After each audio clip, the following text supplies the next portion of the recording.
Hello everyone and welcome back to my channel.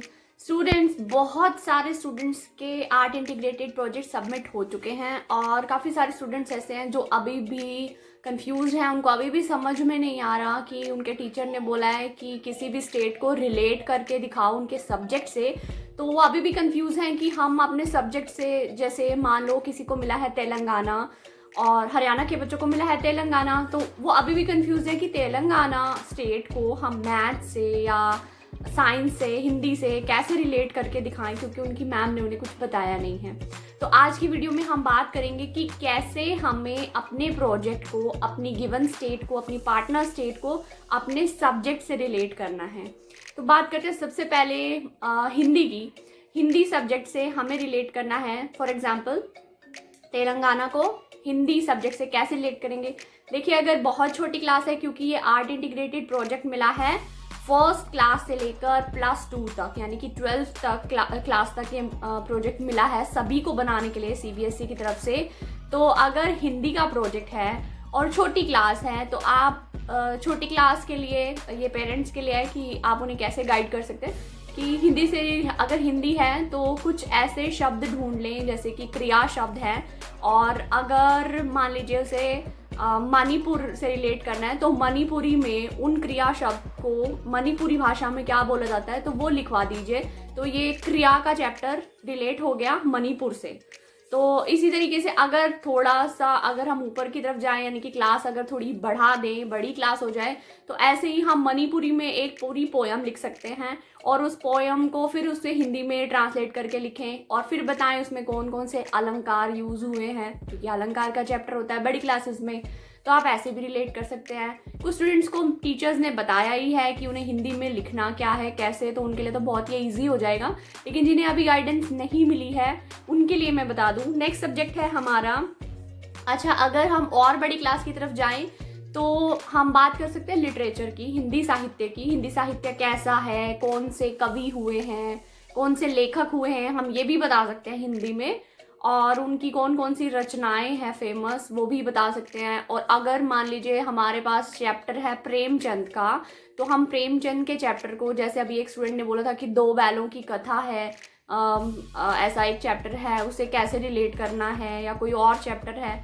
और जैसे 9th class में एक स्टूडेंट ने मुझे कमेंट्स में लिखा था कि ऐसी कोई पोएम है शायद बेटी करके, जिसका मतलब जो बेस है वो है बेसिक जातिवाद। तो हम उसको हमारी स्टेट यानी तेलंगाना से कैसे हम रिलेट करें। तो अगर जातिवाद पर कोई पोयम है, कोई कविता है और उसे रिलेट करना है, तो हम वहाँ जो भी जातियाँ रहती हैं हम उनसे रिलेट कर दें कि वहाँ कौन कौन सी जातियाँ हैं। बस इसी तरीके से हमें अपना दिमाग चलाना है कि जो टॉपिक हमारी बुक में है वो टॉपिक उस स्टेट में कौन से एरिया में कैसे हमें ढूंढना है। तो ये थी हिंदी की बात। अब सेम इसी तरीके से बिल्कुल इंग्लिश का, अगर छोटी क्लास है तो वही वर्ब्स ढूंढ सकते हैं उस लैंग्वेज की, दूसरी स्टेट की, पार्टनर स्टेट की।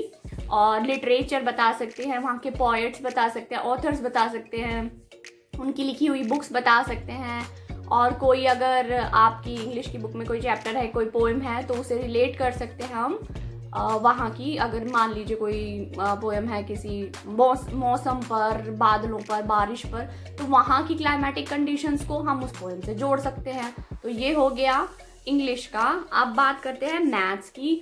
मैथ्स में अगर छोटी क्लास है तो सर्कल्स का चैप्टर है, ट्राइंगल का चैप्टर है, एरिया का चैप्टर है, पैरामीटर का चैप्टर है। तो सर्कल्स के चैप्टर को हम जोड़ सकते हैं ट्राइंगल के चैप्टर को भी, कि कुछ ऐसी आर्ट फॉर्म्स होती हैं, कुछ कुछ क्राफ्ट होती है जहाँ पर वो ट्राइंगल्स, वो सर्कल्स यूज़ हो पाएँ। कोई ऐसी वहाँ की आर्ट ढूंढ लें या पेंटिंग फेमस ढूंढ लें जहाँ पर सर्कल्स या ट्राइंगल यूज़ हो रहे हैं और उसे डिस्क्राइब कर दें। तो ये हम सर्कल्स, ट्राइंगल्स को भी जोड़ सकते हैं। उसके बाद अगर बड़ी क्लास आ जाती है तो एरिया हम वहाँ की किसी भी एक मॉन्यूमेंट का ले लें, तो वहाँ का एरिया निकाल के बताएं कि इतनी हाइट है वहाँ पर। ये सब आपको नेट पे अवेलेबल है, तो इसमें कोई ज़्यादा हेडेक लेने वाली बात नहीं है। उसके बाद और बड़ी क्लास में आ जाएं तो वहाँ आ जाती है ट्रिगोनोमेट्री। ट्रिगोनोमेट्री में भी हम जोड़ सकते हैं वहाँ के किसी मॉन्यूमेंट का, किसी डैम का स्ट्रक्चर लेकर। वो सब हमें नेट पर अवेलेबल है और वहाँ उस पर ट्रिग्नोमेट्री या फिर प्रोबेबिलिटी, अगर हम और बड़ी क्लास में आ जाएं, जैसे कि 12th का एक चैप्टर है सेट्स, तो सेट्स को भी यूज़ कर सकते हैं हम अपने स्टेट पार्टनर स्टेट को डिस्क्राइब करने के लिए। जैसे मान लीजिए हम एक यूनिवर्सल सेट बना दें, एक बड़ा सेट की ये सब मोन्यूमेंट्स का सेट है, उसमें कौन कौन से मोन्यूमेंट्स हिस्टोरिकल हैं, कौन कौन से मोन्यूमेंट्स ऐसे हैं जो मतलब किसी एक पर्टिकुलर ईयर से पहले बने हैं या बाद में बने हैं। तो ये सब सेट्स की तरीके से हम यूज़ करके इसको फाइंड आउट कर सकते हैं। तो ये थी बात मैथ्स की। उसके बाद बारी आती है साइंस की। साइंस में बहुत छोटी क्लास में चैप्टर्स हैं, सॉइल का, क्लाइमेट क्या होती है, सॉइल कैसी होती है, या फिर हर्ब्स के, प्लांट्स के बारे में, हर्ब्स हैं। तो हम ये वाले चैप्टर को रिलेट कर सकते हैं अपनी पार्टनर स्टेट से कि वहाँ पर सॉइल कैसी है, वहाँ की क्लाइमेटिक कंडीशंस कैसी हैं, वहाँ का एनवायरनमेंट कैसा है। तो ये इस पर भी हम एक स्क्रैप बुक या एक प्रोजेक्ट या एक पीपीटी तैयार कर सकते हैं बहुत ईजीली। उसके बाद थोड़ी और बड़ी क्लास की तरफ जाएं तो हम वहाँ पर बात कर सकते हैं प्लांट्स की, वहाँ की फ्लोरा, और वहाँ पर मेडिसिनल प्लांट्स कौन कौन से होते हैं जिनसे मेडिसिन्स बनती है। तो ये बात भी हम कर सकते हैं 7th-8th क्लास में। उसके बाद बायो केमिस्ट्री, फिजिक्स। बायो में जैसे हमने एक वीडियो पहले ही डाली है बायो मॉलिक्यूल्स पर, तो आप वो भी डाल सकते हैं। और बायो में आप इन्वर्टिब्रेट्स, दोनों स्टेट के कौन कौन से इन्वर्टिब्रेट्स हैं और कैसे कैसे उनमें क्या डिफरेंसेस है, आप वो बता सकते हैं बायो में। उसके बाद केमिस्ट्री में है, मैंने बताया ही पहले कि वहाँ जो भी स्टेट के बारे में हमें लिखना है, वहाँ कौन कौन से मिनरल्स मिलते हैं, उनमें कौन कौन से उनके सबके केमिकल फॉर्मूलाज लिखो। तो ये केमिस्ट्री से रिलेट कर दिया हमने। केमिस्ट्री की 2 वीडियोस हम अभी डाल चुके हैं, आप वो भी चेक कर सकते हैं। आइडियाज़ आपको चैनल पर सब मिल जाएंगे, बस आपको अपना दिमाग लगाना है और अपनी पार्टनर स्टेट से उसे रिलेट करके बताना है। तो नेक्स्ट है पावर प्लांट्स भी हम बता सकते हैं कि वहाँ कौन कौन से पावर प्लांट्स हैं, पावर रिसोर्सेज हैं। अब बारी आती है बिजनेस स्टडीज़। बिजनेस स्टडीज़ की अभी एक कमेंट आया था कि बिजनेस स्टडीज़ को कैसे रिलेट करना है। तो आप उस स्टेट की स्मॉल स्केल इंडस्ट्रीज़ या लार्ज स्केल इंडस्ट्रीज़ के बारे में भी बता सकते हैं।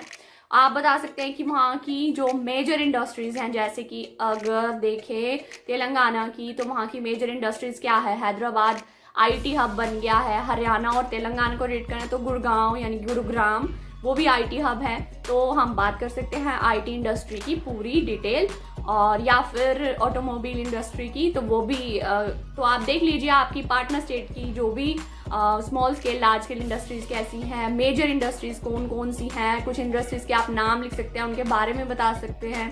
तो ये था बिजनेस का।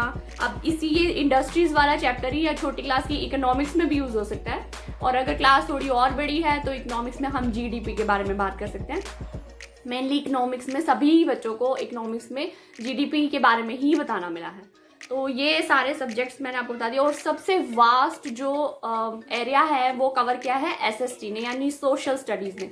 तो सोशल स्टडीज़ में तो कुछ भी उठा लो, आप हिस्ट्री उठा लो तो पूरी हिस्ट्री आप बता सकते हो स्टेट की। आप अगर ज्योग्राफी की बात करें तो उसका पूरा फिजिकल फीचर्स बता सकते हैं, वहाँ कौन से माउंटेन्स हैं, रिवर्स हैं, कैसी फ्लोरा है, फौना है।